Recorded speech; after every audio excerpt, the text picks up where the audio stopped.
Masquera say Mare Zimbabwe, welcome to our channel Zim Confessions and Deep Secrets. Kana kari kichanga kukuya paneno channel, please don't forget to subscribe. Kana chungwa karaka subscriber, don't forget to comment and share this video. Nas Mare Zimbabwe, takuigirai Nyaya ya buditswa na vasengezo shabangu avo vabuda vachitaura ivo vachiti president webato triple C vanonso Chamisa vakaida about 2 million United States dollars vakabva ku EU iri funding yema elections.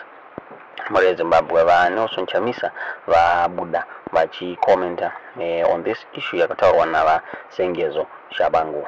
Vanonso Chamisa vakataura ivo pa X vachiti zvani triple C haina kubvira ya receive any cent from EU. Vakataura ivo vachiti the citizens especially those in diaspora are the ones vakafunda my elections about the triple C. Zvinzi vashavangu hapana chavari kuziva about the party. Mari yavari kutaura exist. Hapana mari yakapiwa bato triple C ne EU.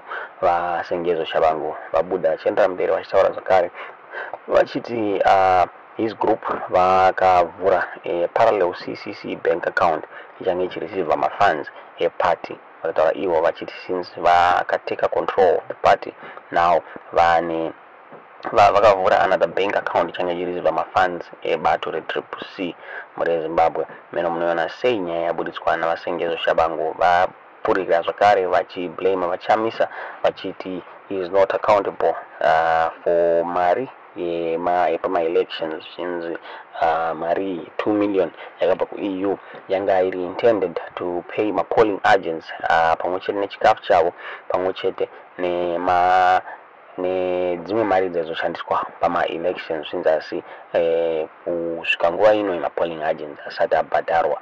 Mare Zimbabwe meno munoona sei nyaya yabuditswa navasengezo shabangu asi vachamisa vabuda vachiramba vachiti hakuna zvinhu zvakadaro. Triple C haina kubvira receive mari from EU. Mare Zimbabwe ndonyaya tasakuigirai muzara nhasi tiudzira mokufunga pamusoro penyaya iyi mucomment section.